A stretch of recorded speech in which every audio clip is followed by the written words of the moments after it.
안녕하세요. 인본병원 부천 상동점 뇌신경센터 신경과 전문의 이응석 원장입니다.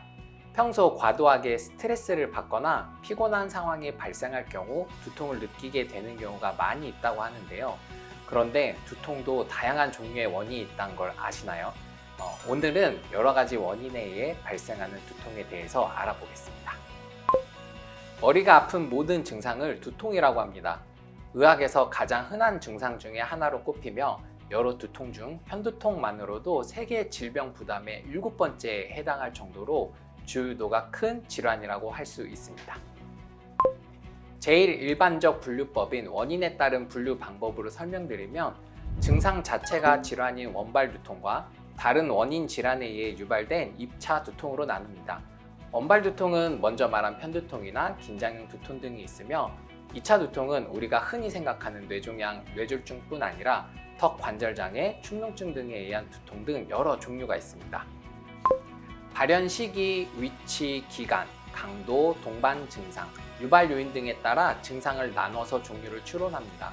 예를 들어 소화기, 청소년기에 시작한 두통은 편두통이 많고 고령에서 처음 발생하는 두통은 뇌졸중, 뇌종양 등 2차성 두통에 의한 경우가 타 연령대에 비해 많습니다.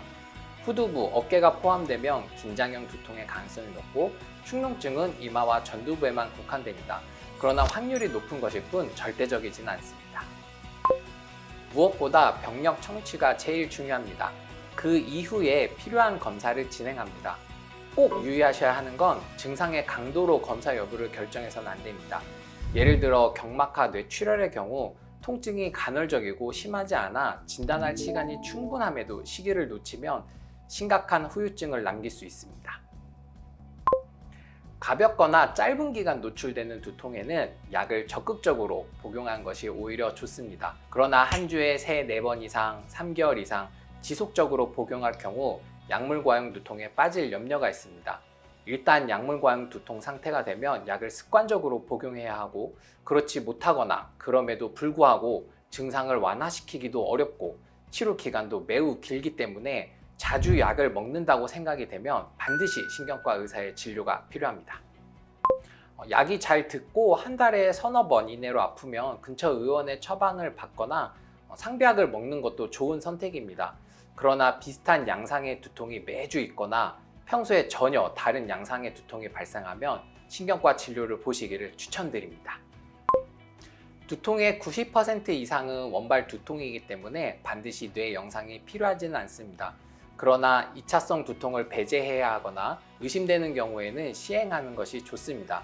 추가로 뇌동맥류, 일명 꽈리 형태의 혈관 질환은 전조 증상 없이 오는 경우가 매우 많으므로 파열 전에 우연히 발견해야 안정적인 치료가 가능해서 검진 차원에서 MRA, 즉 뇌혈관 검사를 하는 경우도 많습니다.